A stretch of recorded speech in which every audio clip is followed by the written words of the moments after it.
Usually കുട്ടികൾ പഠിച്ചുകൊണ്ടിരുന്ന സമയത്താണ് അത്. കാരണം അവർക്ക് മെയ് ഒരു മന്ത് മാത്രമേ ഹോളിഡേസ് കിട്ടുള്ളൂ. അപ്പൊ ആ സമയത്ത് ജയറാം ഷൂട്ടിങ് അക്സെപ്റ്റ് ചെയ്യില്ല. ഒരു മാസം എന്തായാലും എത്രയോ വർഷങ്ങളായിട്ട് അങ്ങനെയായിരുന്നു റുട്ടീന്. ഇപ്പൊ പിന്നെ ഈ കോവിഡിന്റെ സമയം ലോക്ക്ഡൌൺ എങ്ങോട്ടും ട്രിപ്പ് ഒന്നും പോയിട്ടില്ല.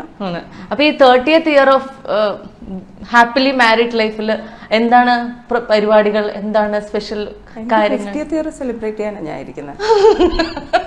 30th ഇയർ വേണ്ടെന്ന് ഞാൻ പറഞ്ഞിട്ടുണ്ട്. 50th ഇയർ സെലിബ്രേറ്റ് ചെയ്താൽ മതി.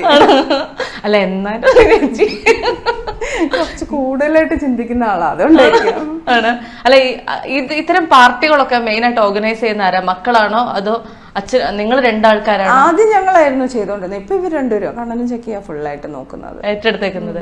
ഇവരുടെ രണ്ടുപേരുടെ സിനിമ അല്ലെങ്കിൽ ആഗ്രഹങ്ങൾക്ക് എപ്പോഴെങ്കിലും ചക്കിയാണെങ്കിലും എപ്പോഴെങ്കിലും വന്ന് പറഞ്ഞിട്ടുണ്ടോ ഏതെങ്കിലും സിനിമയിൽ അഭിനയിക്കുന്നത്? ചക്കിക്ക് ഈ അടുത്ത കാലം വരെ അങ്ങനെയുള്ള യാതൊരു ആഗ്രഹവും ഇൻട്രസ്റ്റ് ഇല്ലായിരുന്നു. പക്ഷെ ഇപ്പൊ ഒരു മ്യൂസിക് വീഡിയോ ചെയ്തിട്ടുണ്ട്. അപ്പൊ അതിനുശേഷം പറഞ്ഞു, അമ്മ എനിക്ക് ഓക്കെ ആണെന്ന് തോന്നുന്നു, കോൺഫിഡൻസ് ഉണ്ട് ഇപ്പൊ എനിക്ക് ചെയ്യാൻ. എന്തെങ്കിലും നല്ല ഓഫേഴ്സ് വരികയാണെങ്കിൽ ഞാൻ ട്രൈ ചെയ്ത് നോക്കാം. ഓക്കെ എന്ന് പറഞ്ഞു. അപ്പൊ അവൾക്ക് തന്നെ സ്പോർട്സ് മാനേജ്മെന്റ് പഠിക്കണം എന്ന് പറഞ്ഞു. UK പോയി കാർഡിഫിൽ ചെയ്തു. അത് കഴിഞ്ഞിട്ട് ഒരു CIPD കോഴ്സ് UK ബേസ്ഡ് കമ്പനിയുടെ ആണത്, അതും ചെയ്തു. പഠിക്കാനുള്ളതൊക്കെ പഠിച്ചിട്ടുണ്ട്. അപ്പൊ എനിക്ക് അത്രേ ആവശ്യമുള്ളൂ, ബേസിക് എഡ്യൂക്കേഷൻ കംപ്ലീറ്റ് ചെയ്തിട്ട് പോവാന്നുള്ളതേ ഉള്ളൂ. അത് കഴിഞ്ഞ് അവർക്ക് എന്താ ഇൻട്രസ്റ്റ് എന്ന് വെച്ചാൽ ഈ എഡ്യൂക്കേഷൻ ബേസ് ചെയ്തോ ഇല്ല വേറെ എന്താ ഇൻട്രസ്റ്റ് ഉള്ള വെച്ചാൽ അത് കണ്ടിന്യൂ ചെയ്തോട്ടെ. കണ്ണന്റെ സിനിമകളിൽ എപ്പോഴെങ്കിലും അമ്മയോ അച്ഛനോ ഇടപെടാറുണ്ടോ? ഏത് സിനിമ ചൂസ് ചെയ്യണം അല്ലെങ്കിൽ അഭിനയിക്കുന്നതിനെ കുറിച്ചുള്ള എന്തെങ്കിലും ടിപ്സ് പറഞ്ഞു? അത് കണ്ണന്റെ തന്നെ സിനിമ ചൂസ് ചെയ്യുന്നതും എല്ലാം കണ്ണന്റെയാണ് ഡിസിഷൻ ആണ്. അല്ല അപ്പൊ നിങ്ങളോട് വന്ന് ഡിസ്കസ് ചെയ്യാറുണ്ടോ ഇത്തരം കാര്യങ്ങളൊക്കെ? പറയാറുണ്ട്. ആണ് അല്ലാതെ പറയാറുണ്ട്. ഭയങ്കര എക്സൈറ്റ്മെന്റ് ആണ് ചില പ്രോജക്ടിന്റെ കാര്യത്തില്, അതൊക്കെ ഉണ്ട്. ഒരു സിനിമ ഫാമിലി ആകുമ്പോഴത്തേക്ക് നമ്മുടെ സംസാരങ്ങൾ മുഴുവൻ സിനിമ അതിനുള്ളിൽ മാത്രമായി ഒതുങ്ങി പോകുന്നു എന്ന് എപ്പോഴെങ്കിലും തോന്നിയിട്ടുണ്ടോ? അങ്ങനെ നടന്നിട്ടേ ഇല്ല. കുറെ ഈ കുട്ടികൾ സ്കൂളിലൊക്കെ പഠിക്കുന്ന സമയത്ത് നമ്മൾ അങ്ങനെ സിനിമയുടെ കാര്യങ്ങളൊന്നും പറയാറില്ലായിരുന്നു. ഇപ്പൊ റീസെന്റ് ആണ് ഇവരൊക്കെ മൂവി ചെയ്യാം എന്നുള്ളൊരു താല്പര്യം വന്നതിന് ശേഷമാണ് സിനിമയുടെ ഡിസ്കഷൻസ് കൂടുതലും വരുന്നത്. അതിനു മുമ്പ് അങ്ങനെ വന്നിട്ടില്ല.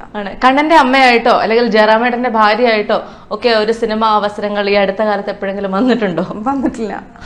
ഞാൻ ചെയ്യില്ല, എനിക്ക് പറ്റില്ല. അവര് ശരിക്കും എന്റെ ഹസ്ബൻഡ് എന്റെ മോനല്ല, അവരുടെ മുമ്പിൽ ഞാൻ എങ്ങനെ അഭിനയിക്കുന്നത്? അപ്പൊ ജീവിച്ചാ മതിയല്ലോ, അമ്മയായിട്ട് തന്നെ ജീവിച്ചാ മതിയല്ലോ. ഡയലോഗൊക്കെ പറയണ്ടേ?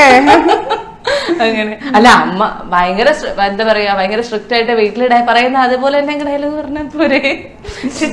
ചേച്ചിയെ കൺവിൻസ് ചെയ്യാൻ എളുപ്പമാണോ ചേച്ചി? അതായത് അമ്മ അങ്ങനെയാണ് ഇങ്ങനെയാണ് എന്നൊക്കെ പറഞ്ഞ് കൺവിൻസ് ചെയ്തെടുക്കാനായിട്ട് വിചാരിച്ച നടക്കും. അതെ. ചക്കിക്ക് എത്രയങ്ങ് ചക്കിക്ക് അങ്ങനെയല്ല. ചക്കി എന്നെ അങ്ങനെ ഒരു ടഫ് പൊസിഷനിൽ ഇടാറില്ല. ചക്കി കുറച്ചുകൂടെ കൺസിഡറേറ്റ് ആണ്. അപ്പൊ ചക്കിക്ക് അറിയാം എന്താ പറയേണ്ടത്, അല്ലെ കൺവിൻസ് ചെയ്തിട്ട് കാര്യമുണ്ടോ ഇല്ല എന്നുള്ള ചക്കി ഒന്നുകൂടെ ആലോചിക്കും. പക്ഷെ കണ്ണൻ അതല്ല, എന്ത് പറഞ്ഞാലും കണ്ണ ഇപ്പൊ രാത്രിയാന്ന് പറഞ്ഞാൽ ഞാൻ ഓക്കെ എന്ന് പറയും. ജയറാം എന്നെ കളിയാക്കും.